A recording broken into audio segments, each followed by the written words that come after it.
오늘은 요한계시록 8장을 살펴보도록 하겠습니다. 이 요한계시록을 어설프게 알면 무섭고 두려운 책이 되거나 그 반대로 무턱대고 희망과 소망을 주는 책이라고 단정하기가 쉽습니다.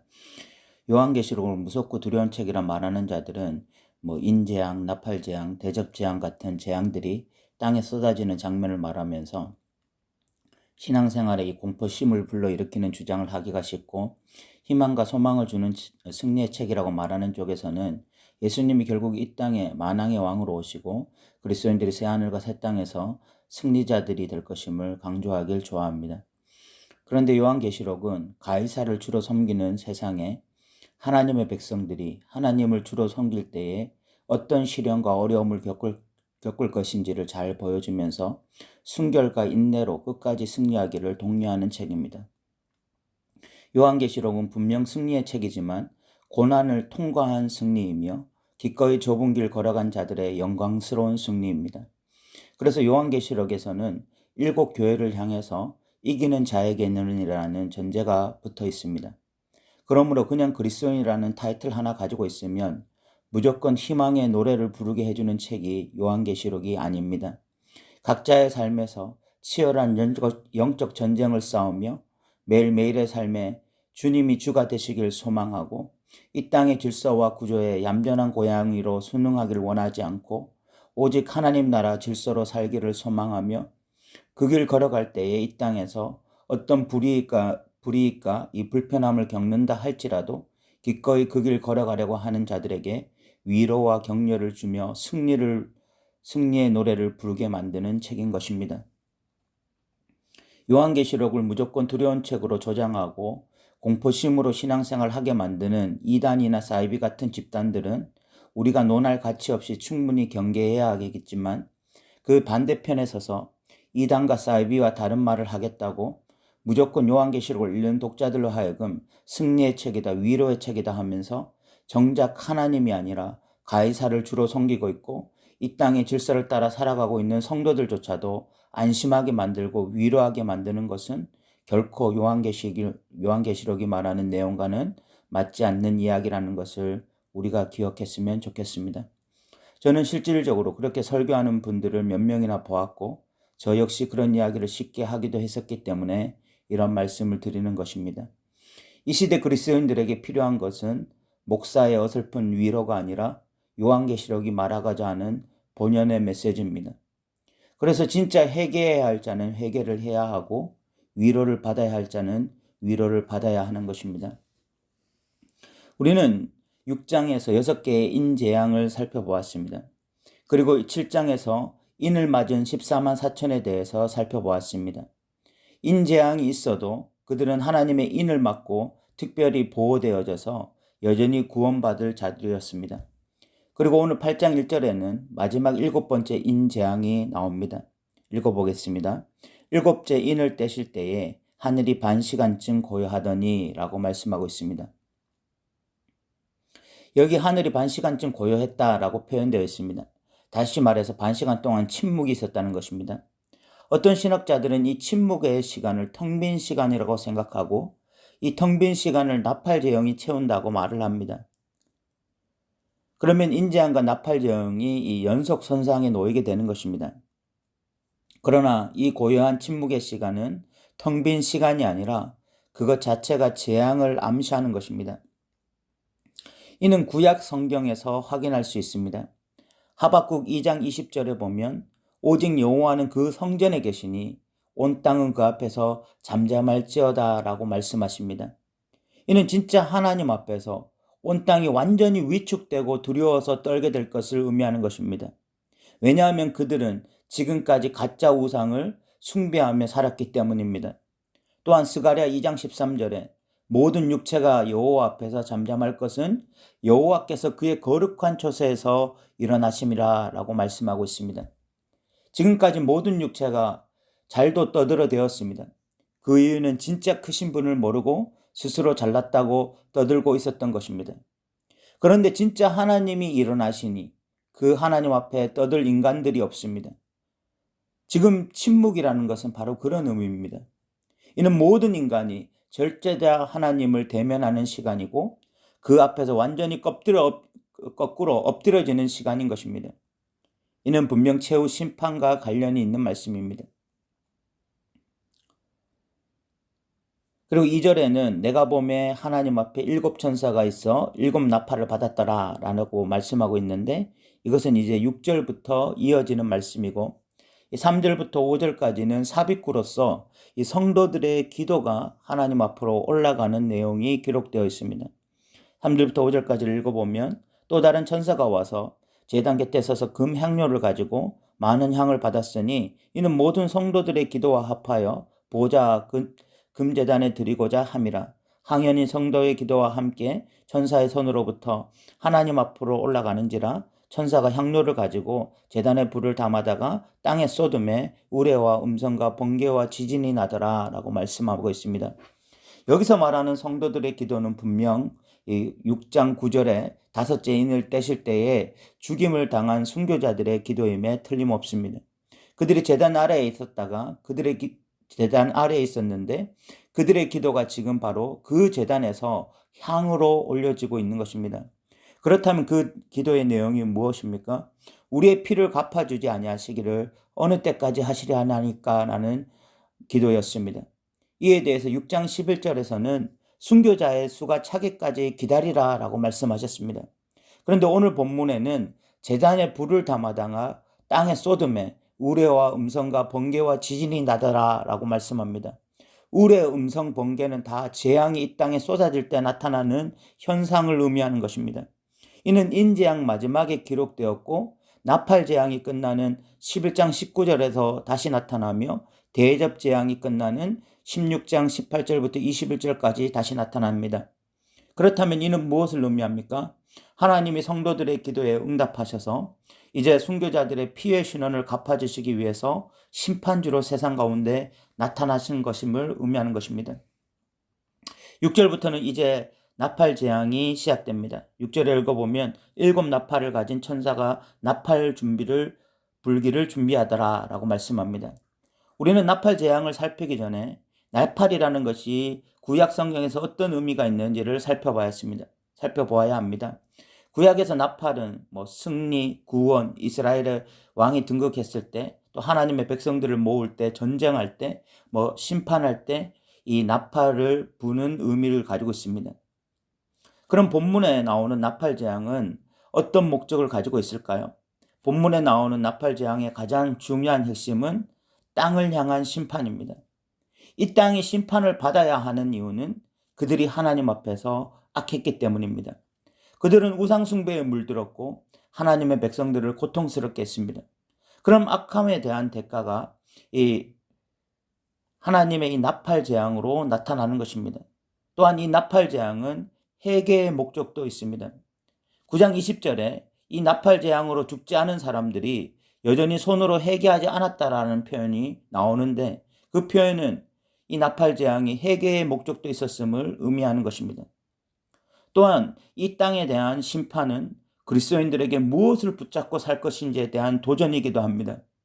그리스도인들이 이 땅을 살아가는 동안 보이는 것들은 온통 세상 것들입니다. 보이는 권력, 보이는 물질, 보이는 사람, 그 어느 것 하나 보이지 않는 것이 없습니다. 그렇게 되면 자신도 모르게 땅의 것에 집착할 수가 있습니다. 이 땅에서 나그네로 살아야 할 그리스도인들이 실소유자로 살겠다고 우기면서 이 땅의 것에 집착하면서 살 수 있는 것입니다. 그런데 하나님이 세상 질서를 완전히 파괴하시면서 이 세상 질서의 이 불완전함을 완전히 드러내시는 것입니다. 그때 그리스도인들이 정신이 번쩍 드는 것입니다. 영원하지 않는 것을 붙잡고 영원하지 않은 것을 붙잡고 영원한 것을 잃어버릴 뻔했구나, 그런 생각이 들면서 정신이 번쩍 드는 것이죠. 이제 나팔 재앙에 대해서 살펴볼 텐데, 나팔 재앙은 놀랍게 이 출애굽기 10가지 재앙과 상당히 상응합니다. 첫째 나팔은 출애굽기 9장 22절부터 25절까지와 상응하고, 두 번째와 세 번째 이 나팔 재앙은 출애굽기 7장 20절부터 25절까지와 상응하고, 네 번째 나팔은 출애굽기 10장 21절부터 23절까지와 상응하고, 다섯 번째 나팔 재앙은 출애굽기 10장 12절부터 15절까지와 상응합니다. 출애굽 10가지 재앙이 애굽의 바로와 그 백성들을 겨냥한 재앙이었듯이 이 나팔 재앙들은 믿지 않는 자들을 겨냥한 재앙들입니다. 7절에 보면 첫 번째 나팔이 불려질 때 하늘에서 우박과 불이 나와서 땅에 쏟아집니다. 7절을 읽어보면 첫째 천사가 나팔을 부니 피 섞인 우박과 불이 나와서 땅에 쏟아짐에 땅의 3분의 1이 타버리고 수목의 3분의 1도 타버리고 각종 푸른 풀도 타버렸더라 라고 말씀하고 있습니다. 우박과 불 재앙은 출애굽기 10가지 재앙 중에 7번째 재앙인 우박 재앙과 상응하는 것입니다. 우박 재앙의 핵심은 출애굽기에 보면 밭의 모든 채소와 나무를 꺾는 재앙이었습니다. 우박 재앙의 핵심은 식량을 치는 재앙이었습니다. 오늘 나팔 재앙의 첫 번째 재앙 역시 식량을 치는 재앙으로서 기근이 올 것을 의미하는 것입니다. 그런데 땅의 3분의 1이 그렇다는 것은 온 세상이 다 기근으로 가득한 것이 아니라 세상의 부분에 이런 일들이 일어날 것을 의미하는 것입니다. 8절과 9절에서는 불붙는 큰 산과 같은 것이 바다에 던져진다고 말씀하고 있습니다. 읽어보면 둘째 천사가 나팔을 부니 불붙는 큰 산과 같은 것이 바다에 던져지매 바다의 3분의 1이 피가 되고 바다 가운데 생명 가진 피조물들의 3분의 1이 죽고 배들의 3분의 1이 깨지더라 라고 말씀하고 있습니다. 여기서 불붙는 큰 산은 나라들을 의미하는 것입니다. 요한계시록 18장 21절에 보면 이에 한 힘센 천사가 큰 맷돌 같은 돌을 들어 바다에 던져 이르되 큰 성 바벨론이 이같이 비참하게 던져져 결코 다시 보이지 아니하리라 라는 말씀이 있고, 예레미야 51장 25절에 보면 여호와의 말씀이니라 온 세계를 멸하는 멸망의 사나 보라 나는 내 원수라 나의 손을 내 위에 펴서 너를 바위 위에 굴리고 너로 불탄 산이 되게 할 것이라 라고 말씀합니다. 여기서 불탄 산은 바벨론을 지칭하는 것입니다. 전 세계를 주름잡던 나라가 어느 순간 하나님의 심판으로 인해서 무너지게 될 것을 의미하는 것입니다. 그 나라의 권력은 천년 만년 갈 것 같았고 그 나라의 권력에 복종하는 자들 역시 영원히 권력을 누릴 거라고 생각했지만 그 권력은 한순간에 사라지는 권력들이었습니다. 바다 가운데 생명 가진 피조물들은 그 나라에 헌신했던 사람들을 지칭하는 것으로 보이고 이 배들의 3분의 1이 깨졌다는 것은 심각한 경제난을 의미하는 것으로 보입니다. 10절부터 11절까지는 큰 별이 하늘에서 강으로 떨어졌다고 말을 하는데 이는 심각한 식순환이 일어날 것을 의미하는 말씀입니다. 10절부터 11절까지 읽어보면 셋째 천사가 나팔을 부니 횃불같이 타는 큰 별이 하늘에서 떨어져 강들의 3분의 1과 여러 물샘에 떨어지니 이 별 이름은 큰 쓴쑥이라 물의 3분의 1이 쓴쑥이 되매 그 물이 쓴물이 되므로 많은 사람이 죽더라 라고 말씀하고 있습니다. 여기서 큰 별은 하늘에서 떨어졌다는 것은 이 바벨론의 대표 천사가 바벨론을 보호하는 대표 천사가 떨어졌다는 것을 의미하는 것으로 보입니다. 바벨론은 영원히 지켜줄 것 같았던 수호신이 떨어지는 것입니다. 그리고 그 별이 강과 여러 물샘으로 떨어졌는데 그 별이 쓴쑥이 됩니다. 물의 3분의 1이 쓴쑥이 되어서 사람들이 도저히 마시지 못하는 물이 되는 것입니다. 예레미야 9장 15절에 보면 하나님은 이스라엘 백성들에게 이렇게 말씀하셨습니다. 그러므로 만군의 여호와 이스라엘의 하나님께서 이와 같이 말씀하시니라 보라 내가 그들 곧 이 백성에게 쑥을 먹으며 독한 물을 마시게 하고 라고 나와 있습니다. 이스라엘 백성들은 하나님을 섬긴다고 말하면서 실질적으로 하나님을 섬기지 않았습니다. 그들은 살아계신 하나님을 버리고 스스로 웅덩이를 팠습니다. 그들은 하나님보다 아수르와 애굽을 더 의지했습니다. 하나님은 그들에게 쑥을 먹이셨고 독한 물을 마시게 하셨습니다. 마찬가지로 이 땅에서 철저하게 하나님을 부인하고 스스로의 힘으로 살아가던 자들은 심각한 식순환에 부딪히며 고통할 것임을 말씀하고 있는 것입니다. 12절에서는 흑암의 재앙이 나옵니다. 12절을 읽어보겠습니다. 넷째 천사가 나팔을 부니 해 3분의 1과 달 3분의 1과 별들의 3분의 1이 타격을 받아 그 3분의 1이 어두워지니 낮 3분의 1은 비침이었고 밤도 그러하더라 라고 말씀하고 있습니다. 이는 애굽의 10가지 재앙 중에 9번째 재앙인 이 흑암 재앙과 동일합니다. 해가 달이 별이 빛을 잃어 낮 3분의 1이 비침을 받지 못하게 됩니다. 그런데 그 흑암 재앙은 태양신 라에 대한 하나님의 징벌이었습니다. 바로 왕은 스스로 태양신의 아들이라 칭했는데 그를 향한 징벌이기도 했고 그 태양신을 따르던 애굽의 사람들을 향한 징벌이기도 했습니다. 결국 여기서도 로마의 이 가이사를 주로 섬기며 하나님을 외면한 자들에 대한 징벌입니다. 그런데 빛이 비치지 않았다는 것은 결국 어둠의 포로가 되었다, 어둠의 지배를 받는다는 것을 의미합니다.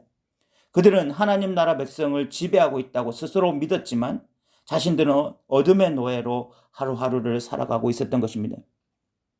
이 네 재앙은 지상의 세계가 전부이고 이 세상의 인생의 모든 의미를 두며 이 세상에 전력 투구하고 사는 자들에게 그들의 소망을 완전히 끊어버리는 재앙들입니다. 이 재앙들을 통해서 이 땅의 것들이 얼마나 유한한지, 하나님이 뒤흔드시면 결국 이 땅이 어떤 결말을 맞이하게 되는지 똑똑히 보여주는 재앙들입니다. 아쉽게 9장 20절에 이 재앙들이 임해도 그들은 여전히 회개하지 않았습니다. 이 재앙들이 임할 동안에는 회개할 기회가 있다는 것을 암시하는 말씀임에도 불구하고 그들은 절대로 회개의 길을 가지 않았습니다. 이 재앙의 영향을 받던 것들은 빛, 공기, 식물, 해, 달, 별, 바다 생물들이었습니다. 이렇게 온 세상이 영향을 받고 무너지는데 사람들은 끝까지 자기 길 걸어간 것입니다. 오늘날 마찬가지죠. 하나님의 진노를 깨닫지 못하고 회개를 잊고 살아가는 자들이 너무 많습니다. 그들은 이 땅이 전부라고 생각하고 이 땅의 것들을 가지는 것만이 세상을 성공하는 길이라고 철석같이 믿고 있습니다. 그런데 이 땅은 인류 종말을 향해 나아가고 있으며 어느 날 이 땅에 새하늘과 새 땅이 임할 것입니다. 영원할 것 같았던 이 세상의 모든 질서가 한순간에 무너지는 순간이 될 것입니다. 그런데 이 재앙들은 맛보기에 불과합니다. 더 강력한 세 가지의 재앙이 아직 남아 있습니다. 13절에 보시면 내가 또 보고 들으니 공중에 날아가는 독수리가 큰 소리로 이르되 땅에 사는 자들에게 화가 있으리니 이는 새 천사들이 불어야 할 나팔 소리가 남아 있음이로다 하더라 라고 말씀하고 있습니다. 독수리가 날아다니면서 화를 외칩니다. 이 세 가지 화는 앞에 이 네 가지 재앙과는 근본적으로 다른 성격의 재앙들임을 드러냅니다. 더 강력하고 더 고통스러운 재앙이 될 것입니다. 독수리가 날면서 이런 이야기를 한다는 것은 이 재앙들이 임박했음을 의미하는 것입니다. 이제 말씀을 마무리하겠습니다. 땅의 것이 전부라고 생각하며 살아가는 자들이 있습니다. 그들은 모든 인생 의미를 땅의 것에 둡니다. 그런데 그 땅이 하나님의 진노로 뒤흔들립니다. 그리고 언젠가 새하늘과 새 땅이 임할 것입니다. 땅의 것에 인생 전부를 걸고 살았던 자들은 심판을 받을 것입니다. 이 땅을 살아가면서도 천상의 세계를 바라보며 살았던 자들은 새하늘과 새 땅의 주인들이 될 것입니다. 이 동영상을 듣는 여러분들은 보이는 세상만 붙잡고 살아가는 어리석은 자들이 되지 않기를 바랍니다. 이 마지막 시대에 우리가 보이는 이 땅을 살아가면서도 여전히 하나님을 주로 섬기며 하나님 나라 질서 속에서 살아가는 그런 자들 되시기 바랍니다. 들어주셔서 감사합니다.